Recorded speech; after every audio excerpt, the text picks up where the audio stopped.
Oke, Assalamualaikum, selamat pagi semuanya. Yang siap baru 7 orang ya yang siap belajar. Yang lain mau biarin aja. Kita nggak usah maksain yang nggak mau belajar. Oke. Yang mau belajar aja. Oke. Ya, kalau dipaksakan juga percuma, nggak akan masuk dan nggak akan pernah bisa nyangkut juga apa yang dipelajari. Oke. Kita mulai kesetimbangan kimia. Kemarin sudah saya suruh untuk merangkum kalau nggak salah ya, kesetimbangan kimia. Benar nggak? Benar nggak, Septi? Iya, Pak. Iya, Pak. Oke. Jadi apa yang kalian tahu tentang kesetimbangan kimia? Yo. Kalau saya itu ada ketetapannya gitu, Pak. Ketetapan. Terus Ketetapan. apa lagi? Terus sama reaksi bolak-balik gitu, Pak. Jadi artinya bolak-balik. Reaksinya bolak-balik. Oke, terus apa lagi? Terus ada KP juga, ada tetapan parsial. Oke. Jadi gini, kesetimbangan kimia ya. Secara garis besar kalau kalian baca di buku itu rumit ya. Bahasanya itu pusing sendiri nanti kalian bacanya. Intinya sih gini. Kesetimbangan kimia adalah di mana kondisi dia adalah reaksi bolak-balik ya. Reaksi bolak-balik dia itu mencapai kesetimbangan ketika jumlah mol reaktan dan jumlah mol produknya sama. Maka disebut dengan kesetimbangan. Oke? Dia reaksinya bolak-balik atau reversible, tidak seperti reaksi yang pada umumnya yang cuma satu arah atau cuma satu arah nggak bisa bolak-balik ya. Itu dia reversible, dia bisa bolak-balik. Tandanya itu dia begini. Jadi kalau ada tanda panah depan belakang, ini disebut dengan kesetimbangan. Oke? Paham ya? Kalau ada tanda ini berarti dia adalah kesetimbangan karena reaksi ini adalah reaksi bolak-balik atau reversible, dapat balik. Oke? Sekarang saya tanya, faktor yang mempengaruhinya apa aja sih yang kalian catat kemarin? Ada faktornya. Faktornya apa aja sih? Kalau saya yang pertama konsentrasi. Terus yang lain apa lagi? Ayo selain safety. Pengaruh perubahan suhu. Pengaruh perubahan suhu. Terus lagi? Perubahan tekanan dan volume. Tekanan dan volume. Oke, pertama konsentrasi.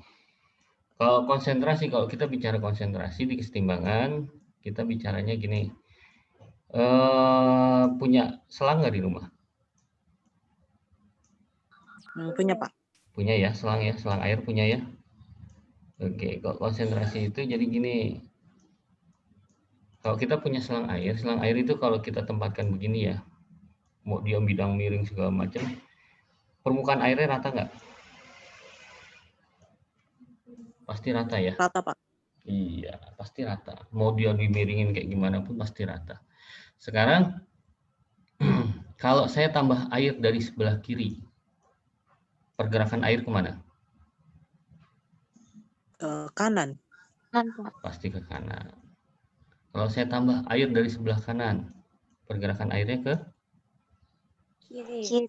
Pasti ke kiri.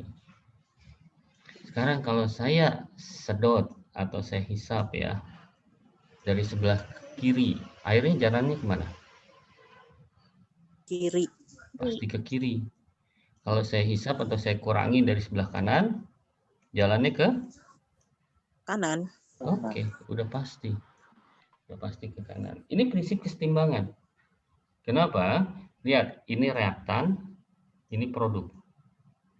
Yang sebelah kanan itu produk, yang sebelah kiri itu pasti reaktan. Tapi di sini nanti di kesetimbangan itu kita nggak mengetahui mana yang produk mana reaktan karena bisa bolak-balik ya. Ini karena kita prinsipnya dulu yang nanti ditulis di sebelah kiri ada reaktan, yang ditulis sebelah kanan adalah produk. Oke, jadi gini. Jika konsentrasi reaktan ditambah, maka kesetimbangan bergeser ke produk atau ke kanan. Oke, kalau ditambah sebelah kiri nih, reaktan ditambah. Oke, pahamin dulu ya. Reaktan saya tambah nih, reaktan saya tambah dari kiri. Gesernya ke kanan, ke produk. Berarti yang bertambah siapa? Produk. Yang akan bertambah banyak produknya. Paham? Paham, Pak. Oke, sekarang dari produknya, kalau konsentrasi produk saya tambah atau yang sebelah kanan saya tambah, gesernya kemana? Ke kiri. Ke kiri. Nah, yang bertambah banyak siapa? Reaktan, Pak. Reaktan. Paham? Paham. Sekarang kalau konsentrasi reaktannya dikurangin, maka dia akan gesernya ke reaktan. Siapa yang akan bertambah banyak? Reaktan. Reaktan. Produknya saya kurangin, konsentrasinya. Apa yang saya dapatkan lebih banyak? Yaitu produk karena gesernya ke kanan. Paham? Paham, Pak. Oke, jadi kalau saya punya gini misalkan 2A tambah B2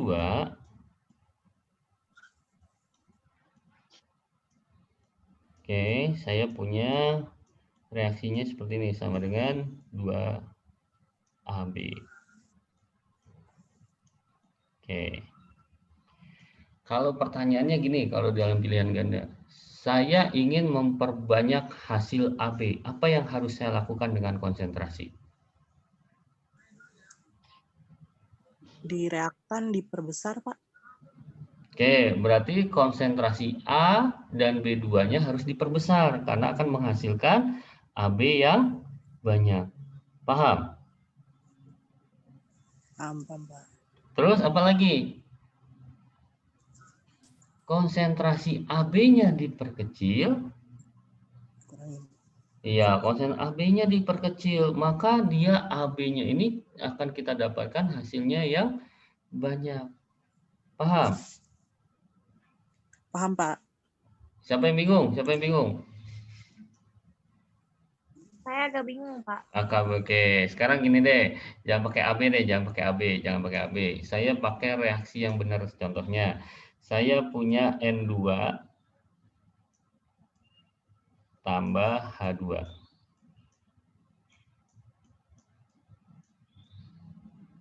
Menghasilkan NH3.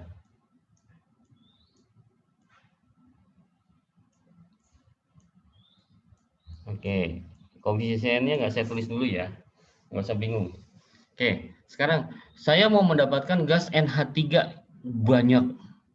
Apa yang saya lakukan? Menambah konsentrasi N2 dan menambah konsentrasi H2. H2. Otomatis saya akan dapatkan hasil NH3, gas NH3 ini sangat banyak. Paham? Bukan konsentrasinya yang nambah di NH3, tapi hasil Jumlah. yang saya dapatkan, betul, jumlah yang saya dapatkan NH3-nya ini akan makin banyak. Paham, paham. Oke, sekarang kalau saya juga mengurangi konsentrasi NH3, misalkan tadinya 2 molar, saya kurangi jadi 1 molar. Oke, saya kurangi jadi 1 molar, otomatis yang di sini awalnya 2 molar, dia akan semakin mendesak ke sini supaya dia akan terjadi jumlah mol yang sama. Sehingga saya dapatkan NH3 juga makin banyak. Paham? Paham, Pak. Paham, Pak. Oke, ini nggak usah dicatat ya, nggak usah dicatat. Saya punya rekaman, nanti kayak biasa di GCR aja dilihat ya. Nggak usah pusing dulu ya. Oke, Pak. Oke. Oke, faktor yang kedua apa? Faktor yang kedua Apa? volume. Volume boleh. Mau suhu dulu, mau volume dulu? Yang mana dulu? Oke. Suhu dulu deh, Pak. Oke, suhu dulu boleh. Kalau suhu itu kita berhubungan dengan eksoterm, endoterm. Masih ingat? Masih ingat tandanya saya. Oke, masih ingat tandanya ya. Kalau suhu itu kita berhubungan sama exo dan endo. Exo itu apa sih? Exo itu eksoterm. mengeluarkan. Oke, delta H-nya apa? Negatif ya? Ya, negatif. Kalau endoterm itu delta H-nya Positif. positif. Oke, sekarang gini, tanda-tanda atau ciri-cirinya eksoterm itu apa sih? Kita tahu dia reaksinya eksoterm apa? Kalau kita pegang Eksoterm, gimana? kalau kita pegang bendanya panas. Oke, dia akan kita pegang maka itu dia akan panas gelas kimianya, betul? Betul, Atau Pak. bendanya itu panas. Kalau endoterm itu dingin, oke? Dingin. Oke, paham ya? Oke, sekarang saya tanya, kalau suhu saya naikkan, lu pergi ya, ceritanya lu pergi ke pantai nih, tengah hari bolong. Kita pergi ke pantai, tengah hari bolong nggak pakai sendal, enak nggak? Enggak, Pak. Main di pantai di atas pasir, nggak pakai sendal, enak nggak? Enggak. Nah, ketika kondisi seperti itu, apa yang kamu cari? Di sini ada opsinya, suruh milih es jeruk, ya, es jeruk, atau pilih jahe panas. Es jeruk lah, Pak. Jeruk. Pasti pilihnya yang dingin, es jeruk, karena kondisi lingkungannya panas, benar nggak? Benar. Oke. Iya, Pak. Sekarang itu udah logika ya, kita main logika aja dulu. Ini karena tes keseimbangan itu lebih main logika. Kita lihat, suhu saya dinginkan. Kita touring yuk, ceritanya gini. Kita touring. Ceritanya gue ngajak si Alif nih. Dep, kita touring yuk. Gitu. Oh, tapi syaratnya satu. Nggak boleh, ketika lagi kondisi hujan kayak gini nih. Ketika lagi hujan begini, kondisi lagi banyak hujan, nggak pakai jaket, tengah malam. Sanggup nggak? Kita touring ke puncak. Tengah malam, kondisi lagi hujan, nggak boleh pakai jaket. Kedinginan dong, Pak. Kedinginan. Ketika sampai sana, apa yang lu cari? Jahe hangat atau Ya, es jeruk? Pasti jahe. Ya. Oke, itu udah pasti kan? Kita cari yang hangat-hangat. Ya. Kita carinya yang hangat-hangat. Sekarang gini, ini juga berlaku untuk kesetimbangan. Ketika suhu dinaikkan, yang dicari yang panas atau yang dingin? Yang dingin. Yang dingin, berarti nyarinya apa? Exo atau endo? Endo. Berarti gesernya ke endo. Oke. Sekarang kalau suhu diturunkan atau udaranya dingin, pasti dia akan cari yang Air jahe panas. Air panas itu berarti ya Exo. exo. Oke, contoh soal aja, kita langsung contoh soal konkret. Kayak tadi contohnya saya punya N2 tambah 3H2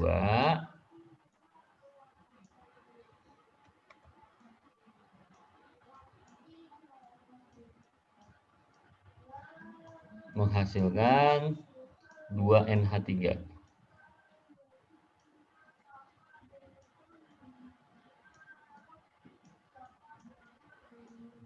Oke, kita lihat di sini ada delta H-nya dia positif.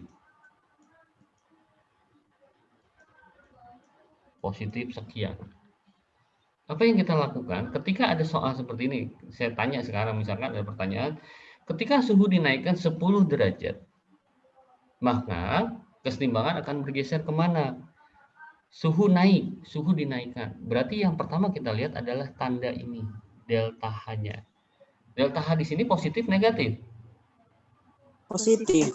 Berarti dia exo atau endo? Endo. Berarti ke arah kanan itu endo atau exo? Endo, Pak.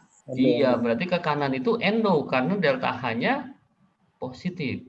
Kalau dia delta H-nya negatif, berarti ke kanan itu exo. Oke, paham ya? Oke, sekarang kalau suhu saya naikkan, apa yang akan bertambah banyak? Nitrogen kah? Hidrogen kah? Atau amonia? Ayo. Yang saya akan dapatkan lebih banyak nitrogen, hidrogen, atau amonia. Suhu saya naikkan. Suhu dinaikkan 10 derajat. Apa yang saya dapatkan? NH3-nya, Pak, yang banyak. Oke, yang lain gimana? Suhu naik 10 derajat, berarti dia suhunya lebih panas. Oke?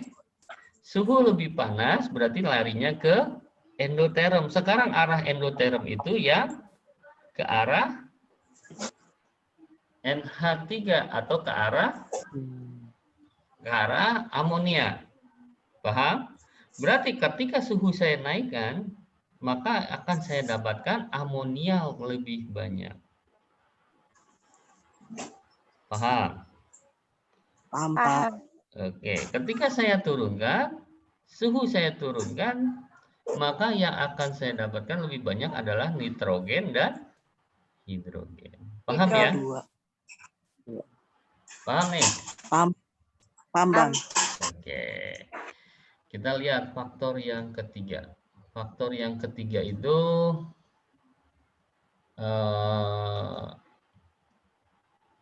tekanan.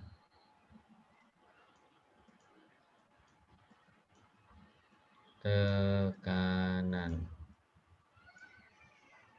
Oke. Kalau tekanan ini berhubungannya dengan koefisien.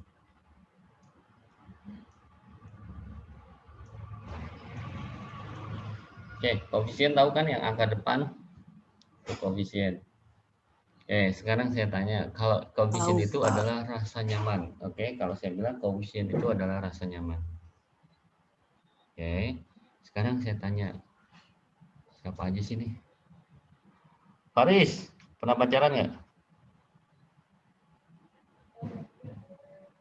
Mana Faris? Enggak, Pak. Nggak pernah? Yakin? Jangan bohong ah. Saya, Pak. Siapa ya? Enggak pernah. Nggak pernah. Oke, Nabila pernah pacaran nggak? Pak.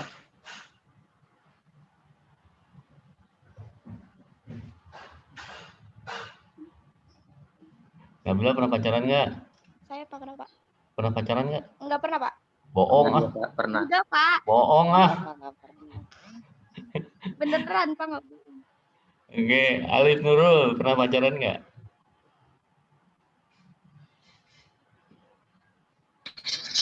Enggak, Pak. Yakin? Anissa pernah pacaran nggak?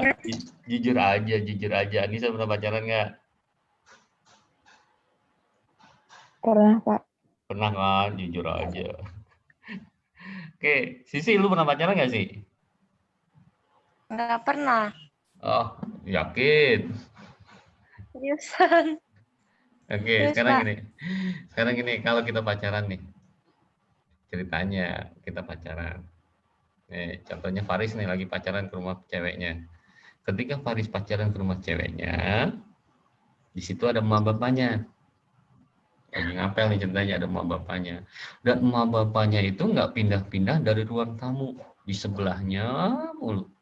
Enak nggak pacaran kayak gitu?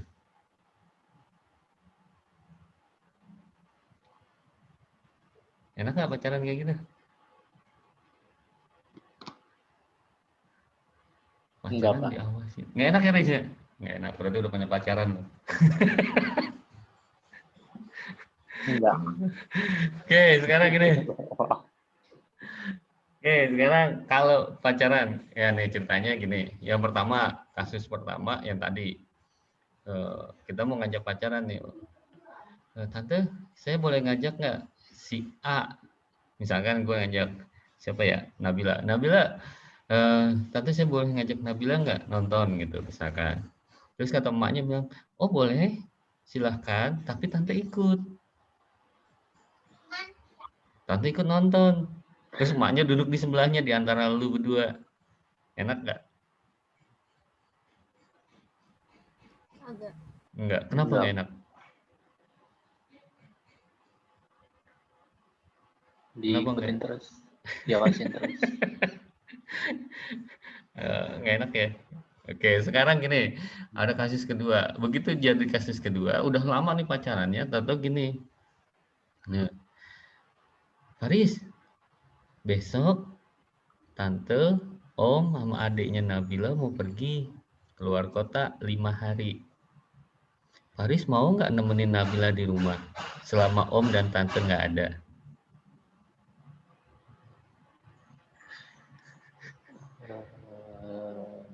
Enakan mana, Riz? Enakan. Enakan ada Yang emaknya kedua apa sih. enggak? Yang kedua kan? Yang Iya. Kenapa, Riz? Nggak ada tekanan ya? iya, nggak diawasin. Oke. Nggak tekanan. Ya. Nggak ada tekanan. Sekarang gini, kita ulangan nih. Kita ulangan. Lu UTS enakan yang sekarang dengan online apa UTS yang kemarin offline? Jujur.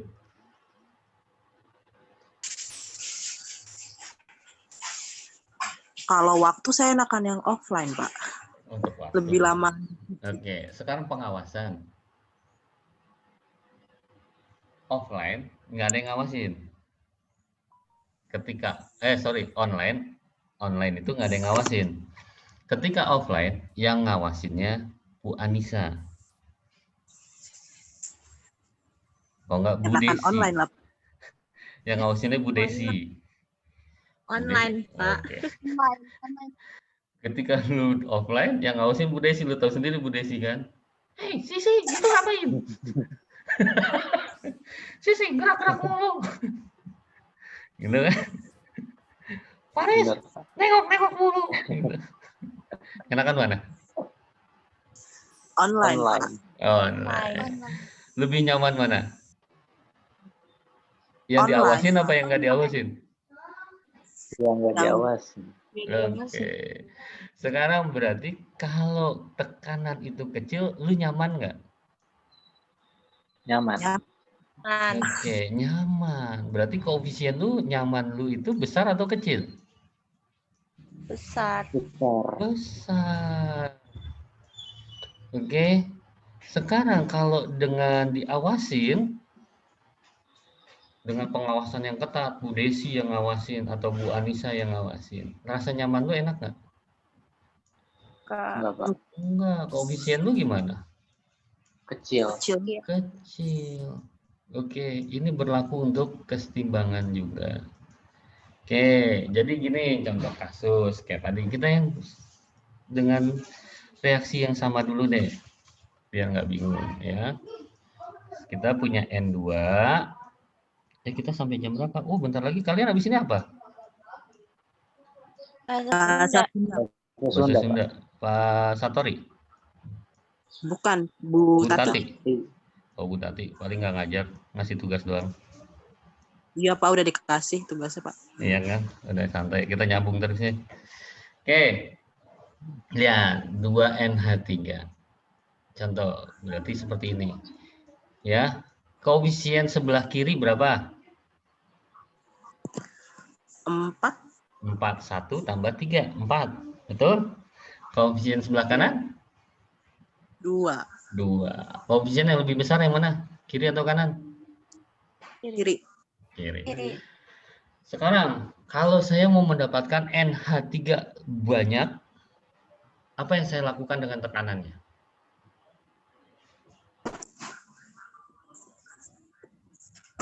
Diperbesar. Diperbesar. Diperkecil. Tekanan diperbesar ke koefisien kecil. Kecil. Berarti kalau saya tekanannya tadinya 1 atm, saya rubah menjadi 2 atm, maka akan saya dapatkan NH3 lebih banyak. Karena Lebih koefisien NH3 itu lebih kecil dibanding yang sebelah kiri. Paham? Paham Pak? Udah, siapa yang bingung? Nggak ada yang bingung ya? Paham ya? Oke, kalau paham, yang terakhir. Yang terakhir itu volume. Volume sih hampir sama sebenarnya. Volume itu hampir sama dengan tekanan. Kalau volume itu gini. Sama hubungannya dengan koefisien. Sama ketika kita pindah rumah.